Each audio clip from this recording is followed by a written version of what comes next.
So let's start at the beginning. 1995. Yes, the company was founded by my father in 1985. And because in the past he worked for Opel, for develop a rally car for Opel. But in 1885 he started with Peugeot with 205 Turbo 16 GRB. And he worked from 1985 to until the end of 90 only for Peugeot. After we start with Ferrari F550 GT program. We have one here for develop the Gran Turismo version for FIA GT Championship. But in 2001, Jean Todt, that was from the beginning, from Peugeot, then go in Ferrari, and my father follow him, asked us to manage Maserati Corse program. Then we start with 8-cylinder car for GT3 championship and only with engine for GT1 car MC12.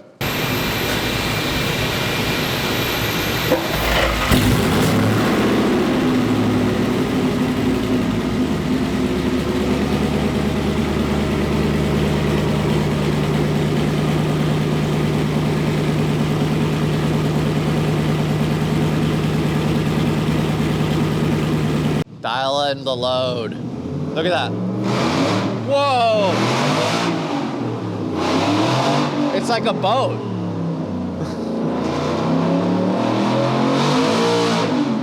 Jeez. Hold on. Look at the exhaust. It's pushing the exhaust out.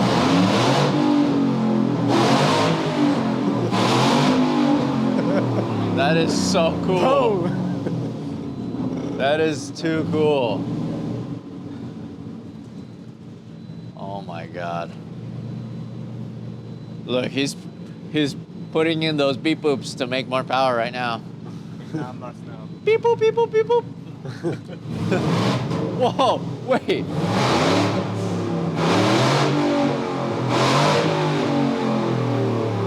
That is so neat. Look at the way. Wow. That is so cool.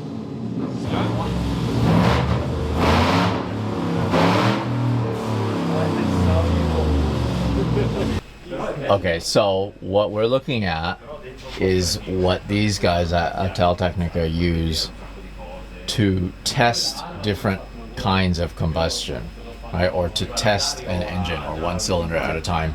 And the reason why I'm saying one cylinder at a time is because what we're looking at is a 4-cylinder turbo engine. But what they've done is they've packed a bunch of sensors into one cylinder, and they're using that cylinder as the test bench to test everything, to test combustion, how much power it makes, to test different kinds of fuels. Yes. Basically as like their test measurement combustion chamber. But then so the question is, what are the other three doing? Well, the other three are on a completely separate ECU. There's one ECU just for this one cylinder. In fact, it's even gotten to the point where the intake manifold is separated, so it has its own separate intake manifold.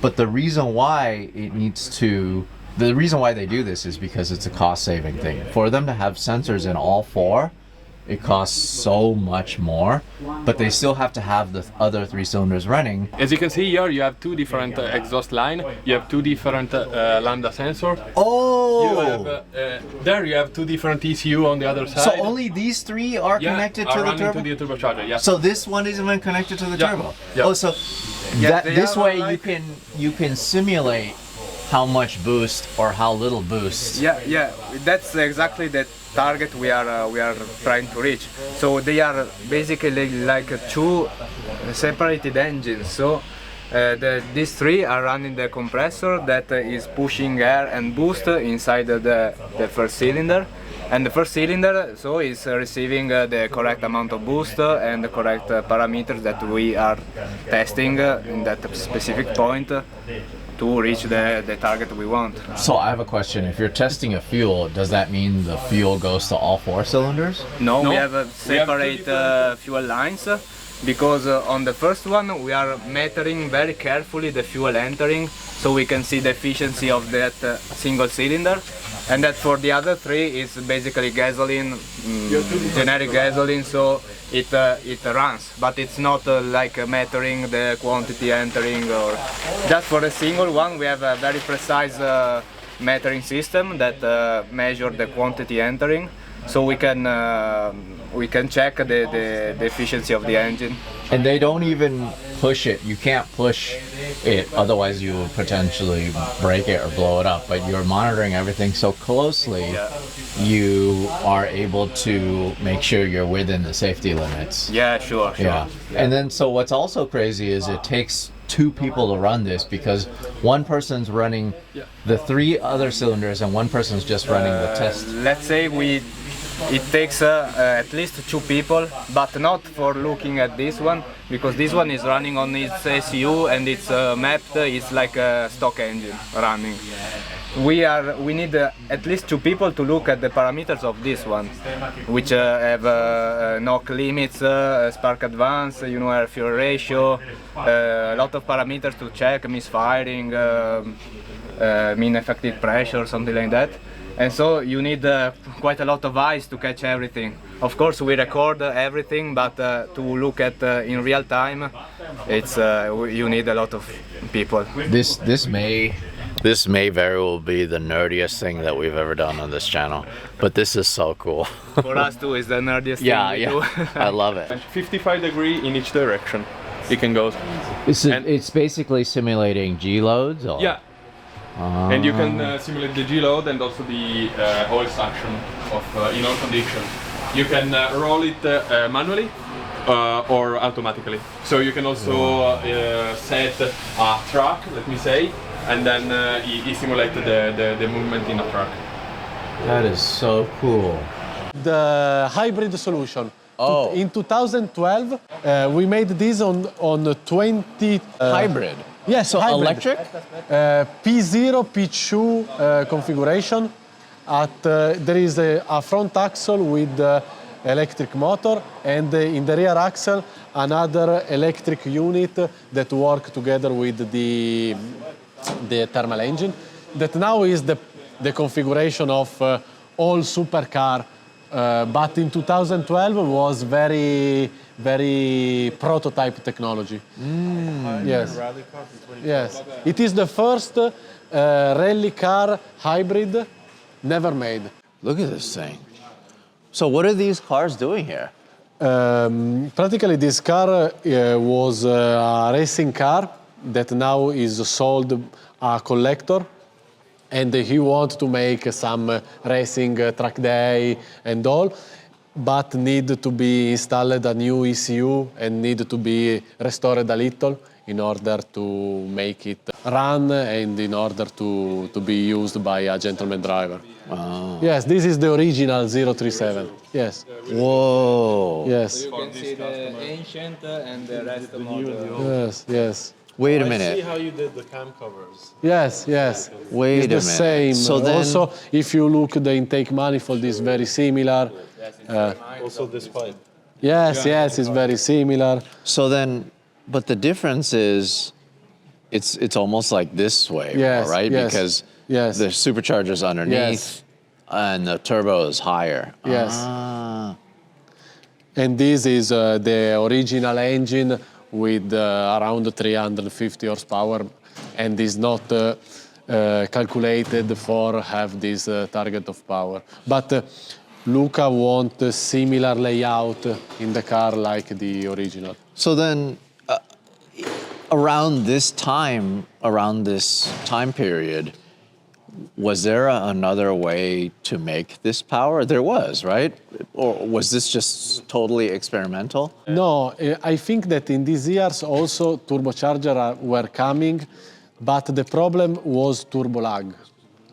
Then, for example, Audi have 2.2 liter engine, but turbo lag is important. This customer have also Audi Quattro, Yeah. but it's not like too much because he say me it's not for a gentleman driver because you Yeah. accelerate and he arrive 2 seconds after with too much power. So then, did this have like a clutch system too, or No, without clutch system. So it just kept spinning Yes, it. and mechanical injection. Drive this car is like drive a go-kart. Is amazing. Is something that you cannot imagine. Because it's 950 kilo. Okay, it have 150 horsepower less than Chimera, but the feeling is Interesting. This is so interesting to me, though, that it was necessary for its time to make the power down low in the RPM range. Yes. Wow. That's why it was such a well-performing car for its day, being the last rear-wheel drive car to actually win. It's just so crazy to see how crude this is compared to the Chimera. The Chimera is just so finished and OEM looking. This is just Yes. But this is a race car. yeah, it's a race car. And You only have to race with it. Yes, but also when it run and you are inside of the car, it seems to be like in a motorbike because water come inside from each. Yes. yeah.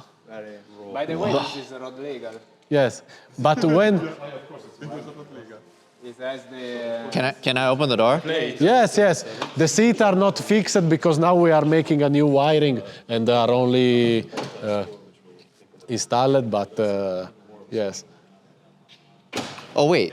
Oh, this only has a supercharger. yes, no turbocharger. Did they ever have twin charge? They have It have turbocharger. And that was on the supercharger. S4. Yes. There is only 2 cars with this engine. It is 3 Flux.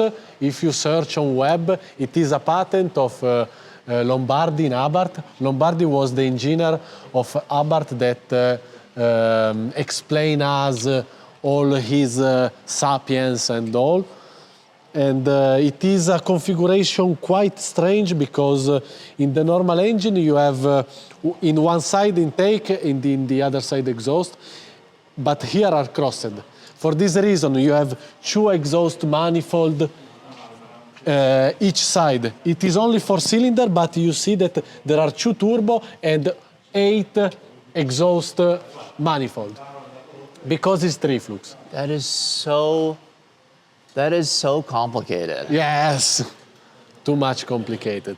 And what's the advantage for that? Practically that you can have a better distribution of heat, especially at very high pressure of boost, and you have not the problem of knock. Less problem of knock. Does it perform better? Exactly. It performs better that way then. And also, making this, you can have a very straight duct for the intake. Because intake is in the upper part of the cylinder head and exhaust in the other part. Then you have a very cold part here and hot concentrated on the sides. That is so crazy. So then, does that mean the combustion is more even too because it's crossed? Exactly. Huh. What a weird car. So only 2 of these engines exist. Yes, exist. One that is on ECV, but is not running, and this. This one runs. Yes. So this one is actually a real historic rally car? Like this actually competed? Yes, it is practically in 1986, GRB era finish, and Abarth was developing this car.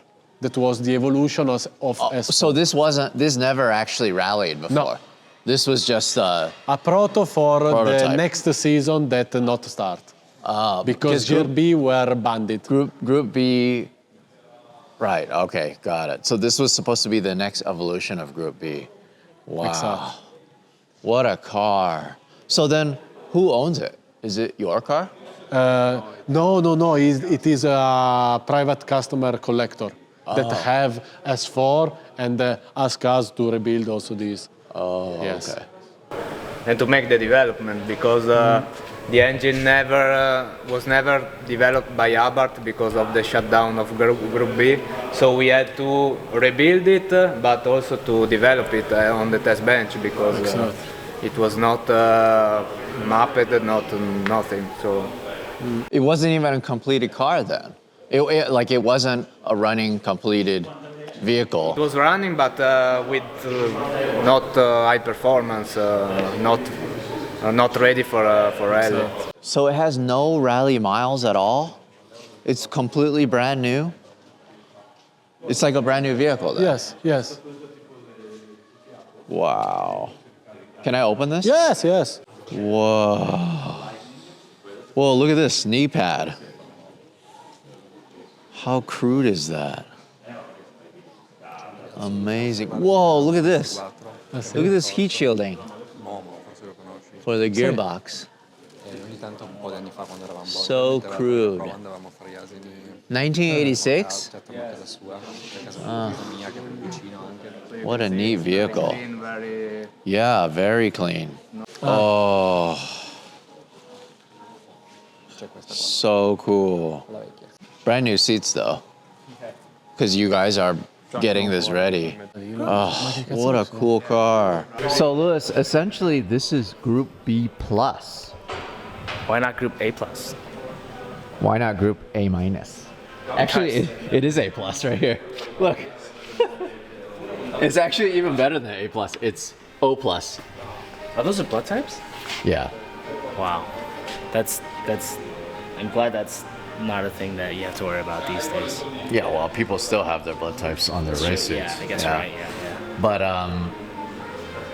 yeah. I mean, at that time, especially during Group B, Yeah. that's why Group B wasn't around anymore when this was developed. Is this the one with the aluminum cage, or does it have like a steel cage? Oh, I don't know. I remember like there was a time when like some of the Group B cars had aluminum. But look at this. There's no cage at all, really. Like the cage comes up to here. The safety is just not there. There's no safety. Does it have a steel? Look at this. This is the safety. Look, this is Steel cage or aluminum? Yes, a steel cage. Yes. this is the safety for your knee pad right here. Your knee. Yes, I think in the race you had the knee pad or Yeah. something like that. But you have the cage still here. Yeah. You can fit 3 Because espresso cups. some of these, yeah, this is the cup holders. 3 espresso cups. No, 5. Sir, espresso please. holders. 5 espressos. This is only the first evolution. The definitive engine for Fiat GT have a bigger oil pump, different intake manifold, and the position of injector was in the center of the trumpet. And is different from Enzo because it have all gears inside, and the Enzo have chain. Exactly. Yes, it is fantastic engine. That is so Yes. cool. Yes. Yes. Yes, it's a fantastic engine, I think. 6 liter, natural aspirated. And this is the very first evolution because at the end was bigger oil pump, different exhaust. It is only a display, it is void inside. This is the version with the 700 horsepower that practically have different, intake and exhaust cam profile, but especially also all the exhaust system. Because it is with this valve that work, that practically at low RPM, the 2 turbocharger work like in a sequence, practically 2000 RPM. This electronic servo is completely closed. There is a butterfly valve inside that is completely closed. All the exhaust gas pass here and go in the other turbocharger.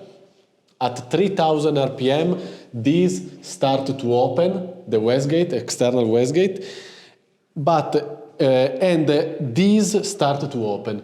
But in this time, here you need electric blow-off in order that the turbocharger that start to spin can spin and not have So it's not cavitating. Exactly. Yeah. So then I have a question. So normally you wouldn't have something like this. This is only Exactly. here because essentially it's a single turbo engine until a certain RPM. Exactly. Then because the valve closes, it's able to spin both. So right now, or when you first start off, the boost is going through here, and then it's just running that one turbo on that side? until 4000 RPM, it ran only with one turbo. But making this, you can use very big turbocharger, then not a lot of counter pressure at high RPM, but you not have turbo lag because you have a sequential turbocharging system. The problem is managing all this. Ennio?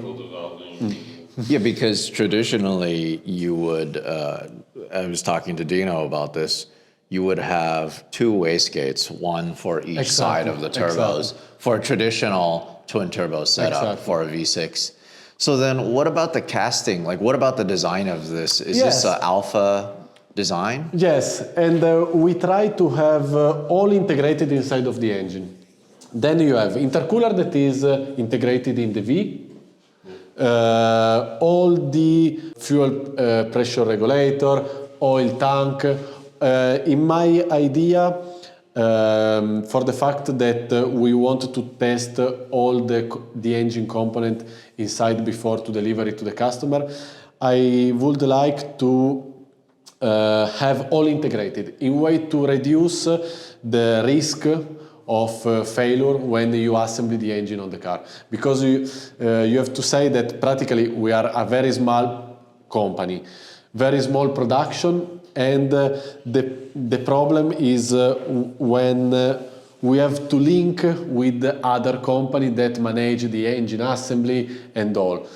If you have some points that can have a problem like oil leakages and all, it can be a problem, and then we try to integrate all inside of the engine. How many are you making of these engines? This engine at the moment we are making 10 for Totem in the 600 horsepower version without sequential turbocharging. Then he wanted to produce also a special version that will be discovered in Ginevra with a more powerful version of this engine. And other company has asked us, but at the moment the only one is for Totem. So then this is a special casting. It's not like an alpha casting. You actually commissioned this just for this engine. Yes, because at the very beginning, to be honest, we were wondering to use alpha base, but at the end we understood that there was more work, and it was not simple to find all the component, and was simple to remake from new, because also if you have to guarantee a process starting with the engine that probably the OEM not agree with what you are making is little difficult. So then in this configuration, or what's the maximum output for a motor like this? 750 horsepower with 1.8 bar of boost at 8000 RPM. But consider that GT Super version, then Totem version, have 600 horsepower in 2.8 liter configuration, and in the other configuration is 3 liter. And make 600 horsepower with only 1 bar of boost. Then boost pressure is not very high. 8,000 RPM, that's gonna sound so good. This is the one-way valve, and this is the blow-off valve, because when this starts to spin, you have to recirculate inside. This is the intercooler, and you can assemble the engine in normal silent block version, then not structural, or otherwise, but at the moment never tested. Also structural version, you have 1, 2, 3, 4, you have not the alternator here, and we make this timing cover because you can keep out, and in the structural version with smaller clutch you can have other 2 points of fix. It's too bad that you're only making so few of these. It's possible that they would probably order more then, right? It's not just 10. Yes, yes, Okay. I think yes, but at the moment, to be honest, they have ordered me only 10. I think that like Chimera, they have to start. And then after, also the car now is in development, but the feeling is great because the sound is good. So I have a question. If somebody were just to want to buy this engine on it by itself, would you produce another one? Yes, because this engine is not in exclusive use for Totem. For example, Chimera engine is exclusive use only for Chimera. This engine, we make an agreement with the Totem for... Drift car. Yeah.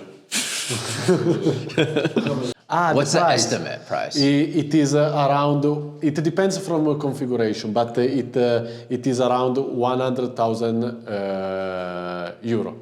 It depends a little from the configuration. That's actually not as bad as I thought. Yeah, I was thinking it would be more than that, but that's good. Very good. Yeah, thank you. Yeah, good price. All the people that watch these videos. Good price. 100,000. You start receiving Bargain. emails tomorrow. Yeah. Oh, this is Yes, the Chimera this is the one. Chimera cylinder block. Is this an actual, like metal and everything? Yes, the Oh actual wow. one, yes. Oh. Yes. And this is in steel. All the thickness is only 3.5 mil,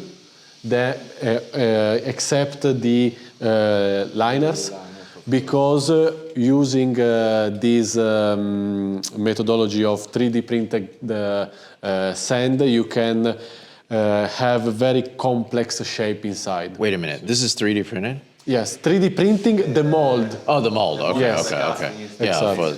yeah, and then so this one is minus the sleeves. But it's Yeah. steel. Exactly, it's steel, not cast iron. It's been tested Yes. to 200 bars. Yes, yes. No way. And at the moment, with the version with the 500 horsepower of the Chimera, we have 120 bar in the combustion chamber. So crazy. That version has a different block. Yes, Wow. Wait a minute. So you 3D printed it. That's why it's able to have all these intricate yes. channels. Yes, but and also if you see, for example, the cylinder head that I have here, That is cool. Conrod, the pistons. You move it back and forth Yeah. again? Roll it. Yeah, back. Yeah, it's better. Wow. And also inside. Whoa. Look at the runners. Yeah. They move up and down. Wow. Oh. This part is 3D printed in aluminium. Completely. And then it's an actual functional part. Yeah, it's on the engine. We can see it really. Wow. I feel like a bogan. Because like I'm used to like seeing like modified parts being, you know, bolted onto things. Here these guys are like 5 generations above. Like, You know what's crazy, Dino? Is they're not even shy about showing any of this stuff. I know, 'Cause it's it's so beyond what we can even fathom. yeah. What are we gonna do? What are we gonna Copy do with stuff? It? Yeah. How are we gonna copy this? yes, this is the Chimera Chimera crankshaft, and these are some Chimera engine that are in assembly. For example, this is the complete engine that now is complete, ready to be installed on the car, but have not the definitive timing cover because each car have a different configuration of color, of this. But before to deliver, we have to assemble the timing covers and the rear part of the gearbox because the customer can choose color, configuration, and something like this. So how many liters is that supercharger? The supercharger displacement is 1.8 liter, and practically the system is made like this. There is the turbocharger, and the supercharger. At low RPM, this throttle valve is completely closed and this electroclutch is engaged. Then the supercharger sucks the air from the turbocharger, push in the intercooler and go inside of the intake manifold. At 4000 RPM, this open, the electroclutch disengage, and the turbocharger push directly the air into the intake manifold. Have you driven one of these, or have you tested how much more lag it would have with this deactivated, with it just free spinning? With the turbo. Just with the turbo, Yeah. Is it crazy lag? Yes, because the turbocharger is very big and practically he start to push at 4000 RPM. And also, if this not work at very high pressure ratio, he help the turbocharger to spin. Right. Then is only for start the turbocharger. So then it's definitely possible to make just as much power and maybe even have pretty close response with a different turbo or different setup. But this is just, is it like a coolness factor, or is it like a pretty much just a throwback to the S4? What's really the big idea about doing like a twin charge setup? I'm saying, is it necessary? Obviously, for us, yes, very necessary because it's super cool. It sounds amazing, very helpful. The sound is very No, Yes, practically, practically speaking, this is very uncommon. This is only the second time I've ever seen this. Yes, because it's too much complicated. Consider that for reason of history, we need to have the supercharger, but supercharger weight is 18 kilo. The line is complex, and probably with two turbocharger, the final result is practically the same. Oh, Exactly. If you did a twin turbo Exactly. setup on an inline four. Exactly. Twin stage. Twin stage. Twin Okay, stage got it. layout makes some that is quite similar. Got it. But for history, in this type of car, we need this design because the original 037 car have the supercharger. At the very beginning, they only want to have a supercharger, but they want 500 horsepower and are not compliant. And because it's only 2.1 liter of displacement. That's so cool. Exactly. It's just, there's so many different ways to get to that number, but then you chose to do it this way versus doing like a twin turbo or an inline turbo setup. So when you are like low RPM idle, you want to show the car, the sound is that one of the 037. Yes. Is very unique. Yes. But then you have also the power of a turbocharger engine. And practically you have 400 Newton meters at 2000 RPM, 500 Newton meters at 3000 RPM, 550 Newton meter from 3000 and a half to 6000 and a half flat. It is a mix from a diesel and gasoline engine. And so the clutch, when it releases the tension on this, is it an instant? Yes, the clutch is instant.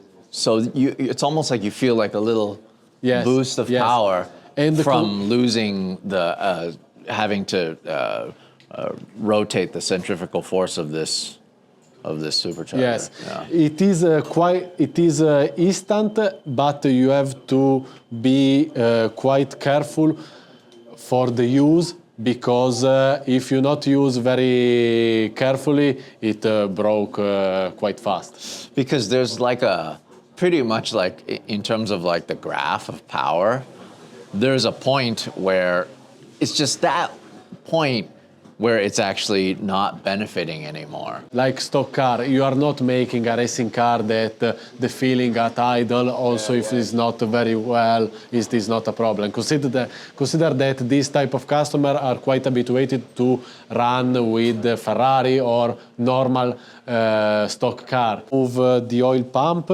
and for make the 1-2 reduction for the timing. And then you have a very small belt in the upper part. Also, you have 2 oil jet each cylinder, and you have quite complex cooling pipe in order to put the water inside of the engine in the 2 perimeter cylinders, and in order to keep out the water from the cylinder head with 1 duct each cylinder. And also this component is quite cool topic, is that practically the oil pan make a unique structure with the cylinder block. But this bolt, 2, 4, are 10 bolts, block together the oil pan with the cylinder block in order to make it stronger. Yes, you have the steel caps, but also you have that when you put together also the oil pan close all together. It goes all the way to the top. Yes. And it's so well packaged, the scavenger pump. Yes. Like you don't even see it go past. Exactly. This is the oil pump, 2 scavenger stages, and 1 pressure deliver stage. This is a Evo 37, eh? Yes, Evo 37. And here you have all gears and only a small belt to connect these 2 parts. Wow. Here there is the cylinder head, one that is in assembly with the beryllium valve seat. Also the valve are completely void inside in order to improve the cooling, pneumonic, and each cylinder head is polished by hand for this that you need. Yes, it's very small. Yes, for this reason that you need a lot of time. And this is a cylinder head complete for be installed on the engine.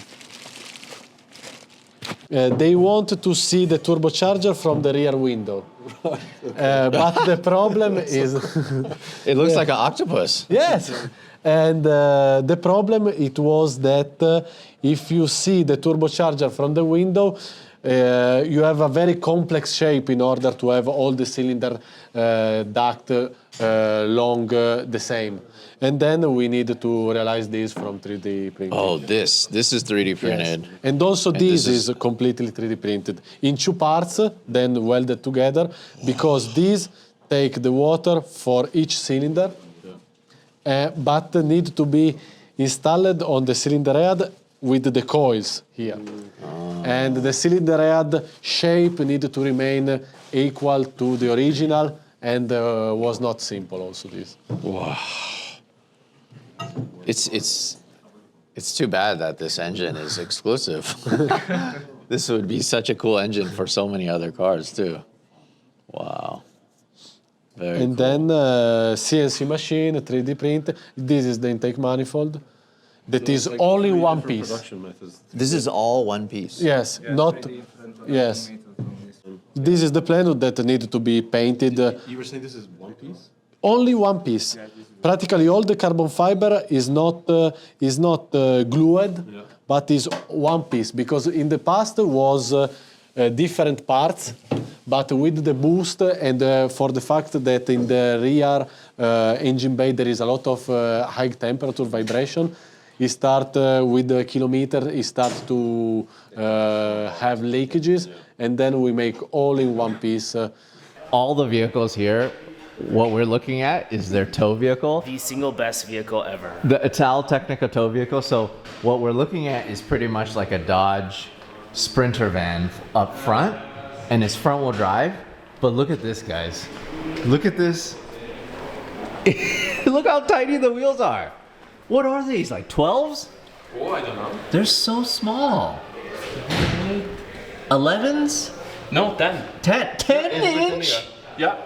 10-inch wheels on this tow vehicle? But you know how they save weight though? It's just like a vinyl. Yeah, but it's just so funny because so this whole thing lowers, it's on hydraulics. Yeah. And it lowers, that way they can tow all these very low race car and very low vehicles. But this is something I've never even seen before. So neat. What a neat tow vehicle. It's just so funny looking because of 10-inch wheels. The cutest little wheels. It's just so crazy that it's front wheel drive and it can be used as a tow vehicle. And it's manual too, I think. Yeah, it is manual. There is 3 seats up front. What an interesting vehicle. See, look at that. Italtecnica. The things that make us nerd out. Yeah, they're saying that this will literally touch the ground. Oh, really? Yeah, it lows and touch the ground and goes down a little. Oh, it's perfect. It's all you You need. can tow all the vehicle that you want, also the lower one. Hey, thanks for watching. If you want to support us directly, go to LarryChenPrints.com. I print and sign every single one of these. This is the perfect gift, or it's the perfect piece of art for your wall.